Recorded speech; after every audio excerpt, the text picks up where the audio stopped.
Microsoft had a big showing. They began with Xbox One S, a new slimmer version of the Xbox One. Yeah. Looks so neat, so gorgeous. If you haven't got an Xbox One, I think this is a good opportunity to do so. It's launching in August. And it's 40% smaller. Yeah. It has an integrated power brick for the first time in Xbox history. Directly to the... Finally, that's... just a cord from your Xbox to the wall, and finally, that's it. Finally. That's something that I love about the PS4's hardware. Just not having that thing. Exactly. That's very, very nice that they managed to do that. 40% smaller, and it has HDR. Yeah. And 4K playback for Blu-rays. Yes. And 4K playback for Netflix also, right? For all the video streaming media. Yeah, exactly. Yes. And although there are some rumors that I'm not entirely sure if that's like they are upscaling to 4K in some games, that I'm not entirely sure if that's accurate. I don't think so. I don't think so either. But at least, for Blu-rays and Netflix and all this streaming device, it's gonna work. It's very cool, and it's coming with a new controller that has an extended range. Oh yeah, it's Bluetooth right now. Yep, you don't need a dongle anymore for connecting to your PC or anywhere. It has more range. And there was something else. The RI. Oh, the controller, but I mean the console itself has an RI blaster, so you don't have to have a Kinect for it to turn on your TV, to turn on your audio system, and all these things that it can turn on or off with a Xbox on thing and all that. Yeah, it looks a super nice, super neat console coming in August for $299. A very competitive price. That's right, yeah. Very, very competitive price, and that's awesome. That's awesome. Taking into account that a Blu-ray player than an Ultra HD Blu-ray player, costs the exact same thing, then it's a no-brainer. I mean, it makes no sense to buy a Blu-ray player. Exactly, yeah. You can buy a Blu-ray player. Just get an Xbox One. An Xbox, and you have the Blu-rays, and you have gaming there with AAA games for some time. So it's awesome. A no-brainer, guys. It's a no-brainer. Yeah. It's a super well priced competitive machine. Yeah, I love it. I love that. Even though I'm not getting it because I already got an Xbox One myself. Right. Yeah. It's a super nice, super cool thing. Then they talked about a new initiative called Xbox Play Anywhere. So now a lot of games are gonna be having a small thing on the box, a small logo, the Xbox Play Anywhere logo, and games that have the logo are gonna be playable both on the Xbox One and PC. So you buy and Windows 10. That's an important specification. Yeah, if you have Windows 7, 8, or anything else, it's Windows 10 exclusive. Yeah, right. Yeah, good point. So you got one version again. You get the game for Xbox One, and you also get the game for PC, for Windows 10. Yeah, PC. Yeah, for Windows 10, right? So that's for consumers, I think that's a good thing. Yeah. Because you get especially for consumers that play on both platforms, that have a Windows 10 PC and an Xbox One, because you can play on one platform, then resume your gameplay on another one, and also play with people on different platforms. It's cross network. They are pushing that cross network thing a lot, and I think that's One and very Windows cool. 10, yeah, right? Especially for everything except shooters, obviously first person shooters. Right. I think it's great. I think it's great that I can play my Forza game with PC players and Xbox players and this. Absolutely. And hopefully this is a good first step towards that real dream of PS4 or Xbox, absolutely. So I'm very, as you mentioned, I mean, consumer-wise, it's excellent. It's great. You have, I've always been pro-choice with everything. Having or not the Kinect is your choice. Having or not everything is your choice. This is your choice if you want to play your games on PC or on your console. For them, I don't know how well this is going to be. I mean, now people on PC don't really have, if they have Windows 10, they don't really have a reason maybe for buying games or for buying a console. But I'm guessing, as you mentioned to me when I told you, Microsoft has its numbers, and they have a team just dedicated to analyzing the market and all that. So I'm guessing they saw an opportunity and potential. And I mean, if the games are what it's making you profit, then it makes sense to have more games available to everyone and not just consoles. So it's cool. Let's see where this goes. But in terms of consumer wise, choices, this is great. It's perfect. And I can now play anything.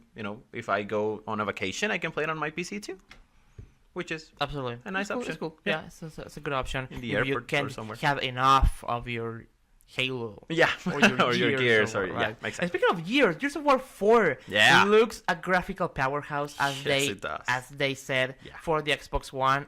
I can't believe how good that game looks. Yes. And just speaking of how that game looks, it looks impressive. It looks fun. I'm very unsure of the dialogue and a lot of the Yeah. story stuff. Yeah. I was Me like, too. really? And I think that was very, very lacking in that demo. But just looking at the gameplay demo, I want to play that. Yeah. I wanted to play that when they were showing it. That looks so much fun in co-op. Yeah, in should co-op, yeah. We should play that thing. That we looks gotta. Yes. so nice, so beautiful.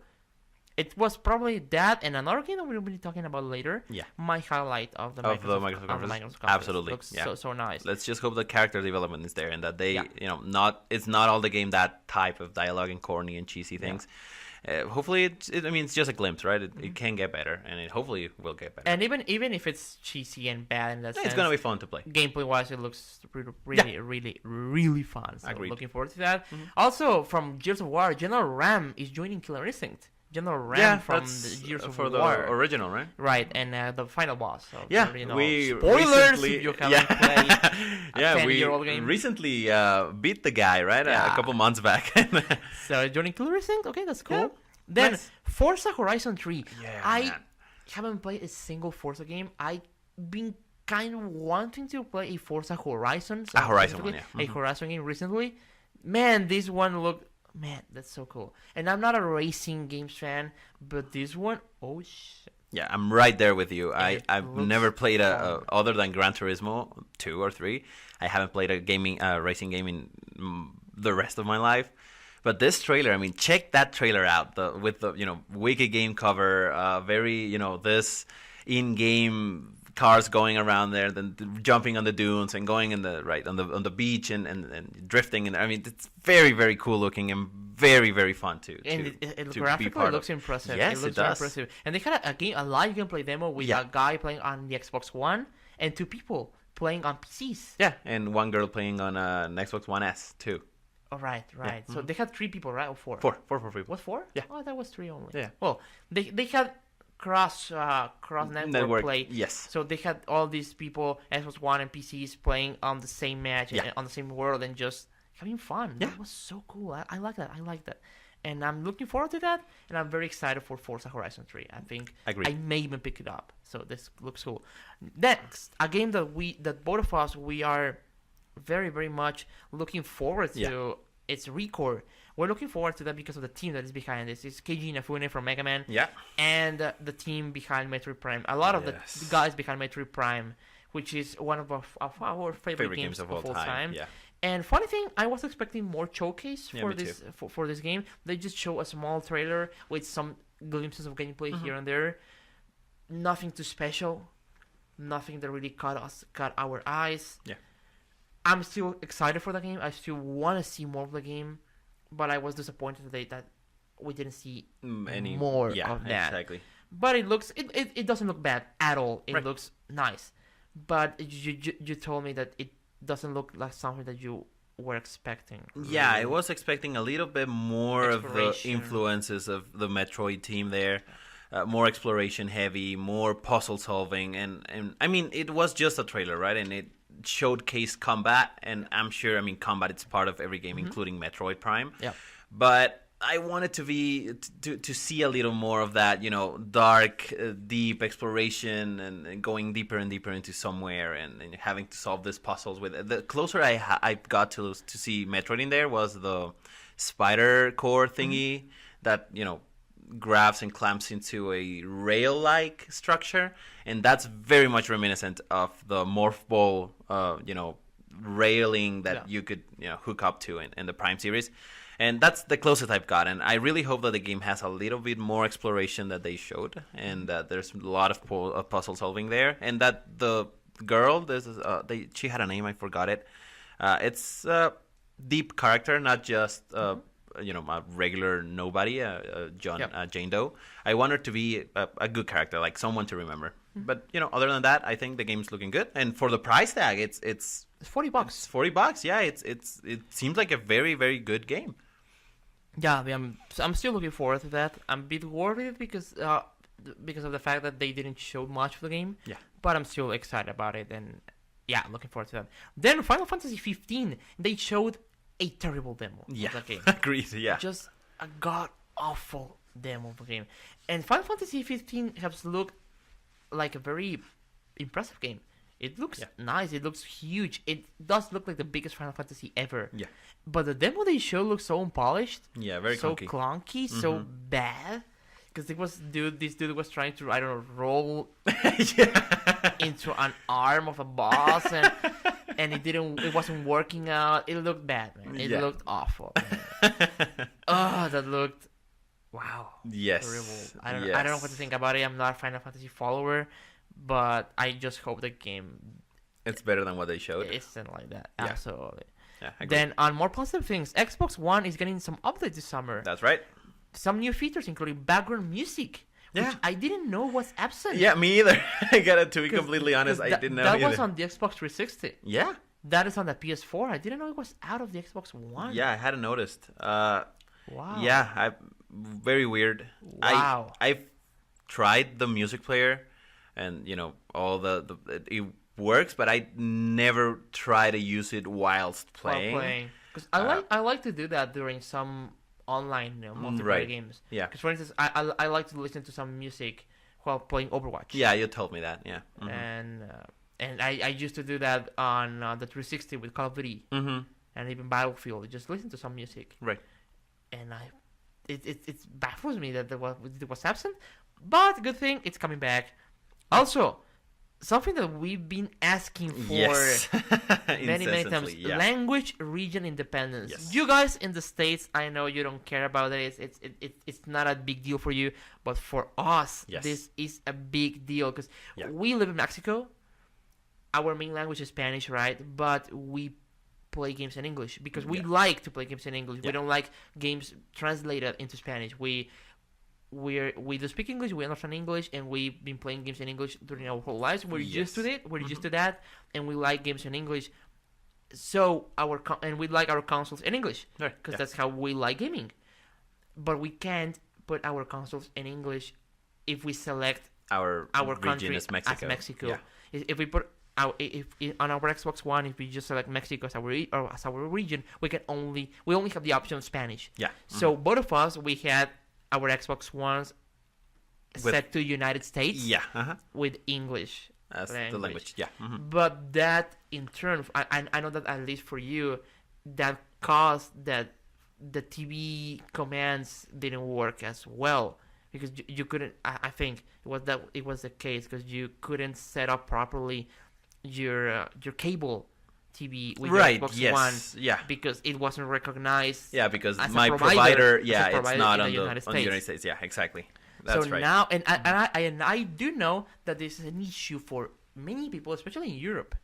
Exactly. Right? Because Europe is a continent with a lot of freaking languages. Yeah. And people moving forward. And I think this is a very smart and even common sense thing for Microsoft to do in this globalized world right now, where people move countries all the time. People just move to another country because of a job and whatever. Yeah. And this is, I don't know, if I move to, Greece. Yeah.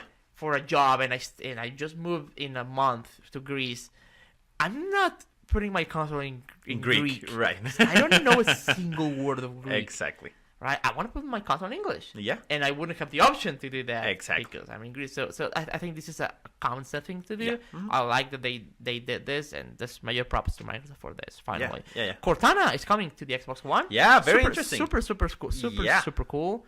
Also, clubs, which is similar to the communities on the PS4. Yeah. You can have groups of people with common interests. Mm-hmm. Also, a thing called Looking for Group, where you can set sort of like a beacon or stuff to have people join your group. Yeah, exactly. If you're doing a raid on Destiny and you're looking for players, you can set that beacon up and then, people will come to you. Absolutely. In a way. And a thing for esports or competitive gaming called Arena.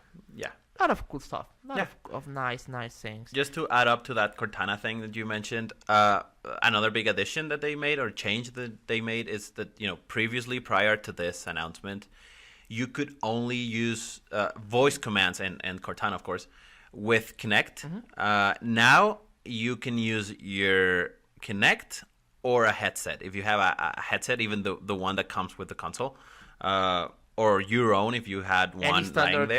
Any standard, exactly, 3mm headset. You can use it for voice commands too. So awesome. you now have have access to that part of the system. That's a very cool one that I've used and loved ever since the console came out. Voice commands for without the need of a Kinect. So that's very nice, very That's cool. awesome. I like that. That's super super cool. Yeah, that's a very nice feature that I'm definitely gonna be using. Right? Yeah, because now you can. Now, just using your headset. Yeah. Right. Minecraft. I don't care about Minecraft, but something cool. Cross-platform playing between iOS, Android, and Windows 10. Yeah. That's nice. Yeah. They show inside the game from the developers of Limbo.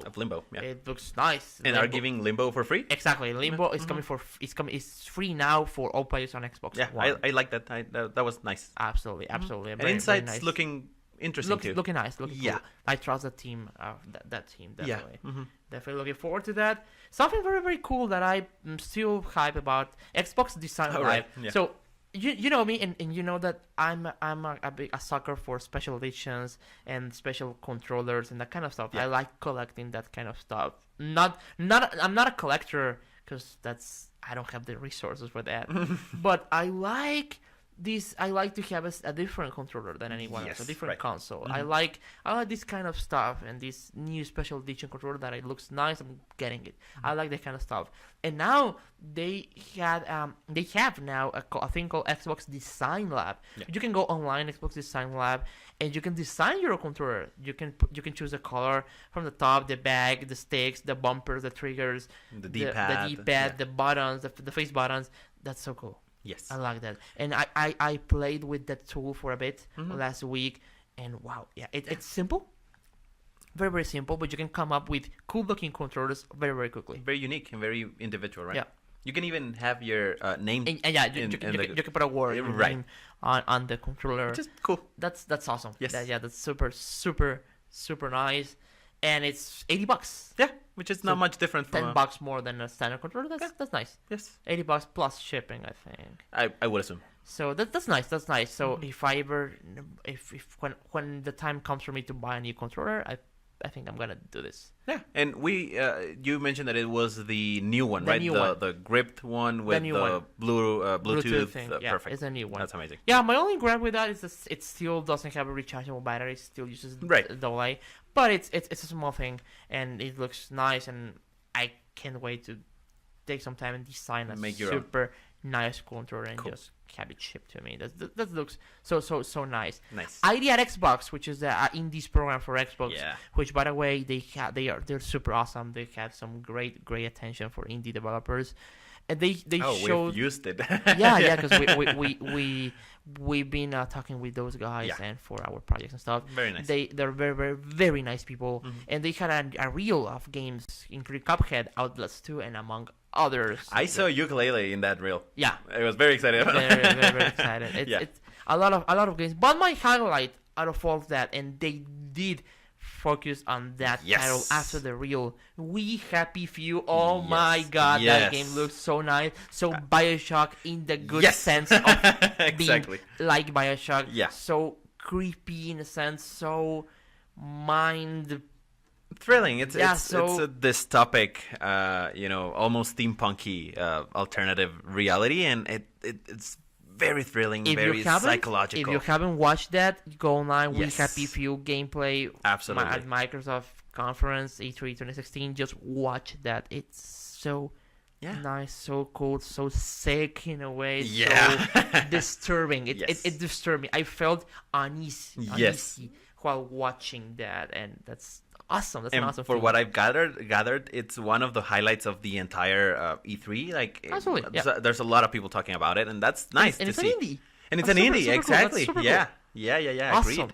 That's super, super nice. Looking forward to that. Yeah. Absolutely. I think if you are on the Xbox preview program, like, if what's the name of that?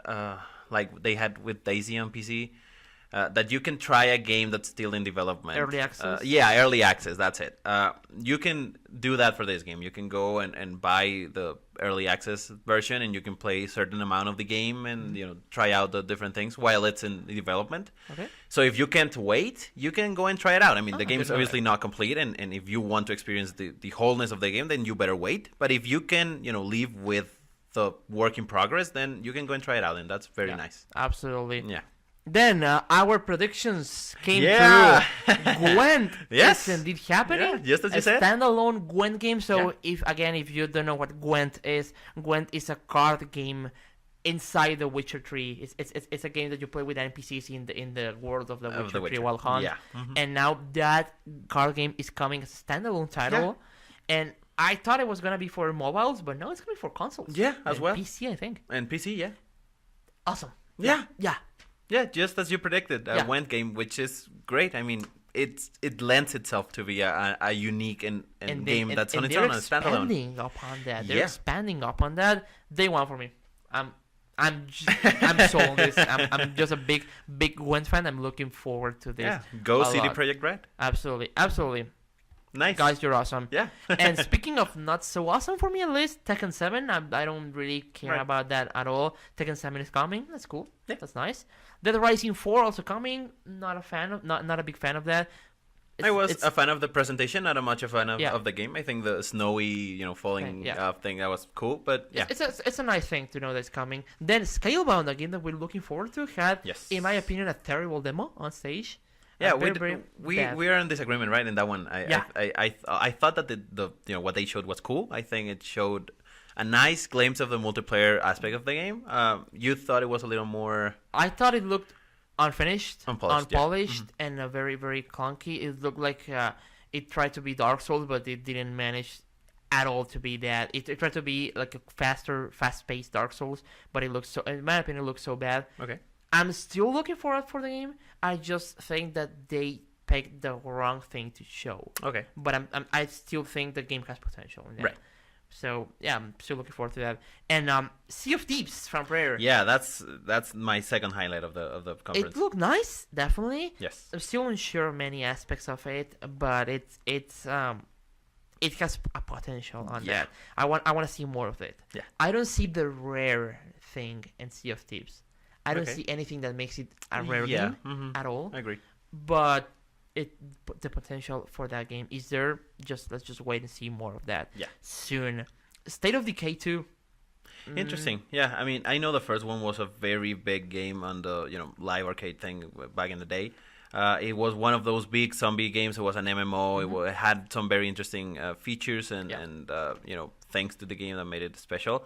Yeah. State of Decay 2 was a bit different. It's more of a AAA thing now, but it's also no longer an MMO. It's a 4-player co-op thing. And I told you, right, that when I saw it, first time I saw the beginning of the trailer, I thought, oh my god, this is Left 4 Dead 3. And it wasn't, but yeah, it got me excited. And I think it's a similar dynamic, right? 4 players, zombies in this co-op world trying to do, I hope, a co-op campaign. Yep. And if that's the case, then I'm excited. I'm really aching for a Left 4 Dead esque game. Absolutely. If not a Left 4 Dead 3 sometime soon. So yeah, I mean, other than that, there's not much to say. There was not much. There was no gameplay for the game, so it's hard to judge it. But interesting. I think it's an interesting choice for a sequel. Definitely. Definitely. Halo Wars 2. Yeah. One of the biggest titles for Microsoft this year because of the brand. Halo, they showed the CGI trailer. I didn't really enjoy the trailer much because I'm not into those kinds of trailers at all, really. But I think I told you, giving them some credit, it's super tough to show an in-game trailer of an RTS game. Yeah. So yeah. Sure. I was expecting more of Halo Wars 2 or more info. I don't know, but it's nice to have. Yeah, me either. I'm not an RTS guy, so I'm Yeah. gonna pass on Halo Wars. But yeah, I know there's a big following for the game. So. And they closed the conference with, and I don't want to spend much time on this because we have still a lot to talk about, and we ran out of time already, and we're still mixing Ubisoft, Sony, and Nintendo, but we're just gonna go quick on them. But I want to spend at least 2 or 3 minutes on this. Scorpio. Yeah. Project Scorpio. Oh God. Yeah, it's same problem with Neo, same problem with this weird fixation on trying to deliver a mid-generation upgrade to the consoles. I don't like it. I don't understand that. Again, they're half-assed consoles. They really shouldn't be the case. They if you want to make a better console, then make a better console and a new generation. Don't just do this mid thing and now it's just a mess. I don't understand it. In terms of what they showed, I wasn't really, it didn't bother me. I mean, the video was okay. The specs for the thing, it's one of the guys at the end mentioned it, and I have to agree. It's a monstrous console. We don't know what it looks like. We don't know what it's going to play, but we know that it has some very heavy specs in there. It's very capable. But still, I mean, if the purpose of this is to have a 4K capable console with VR, then okay. I don't think it's enough of an excuse to have a new console just for that.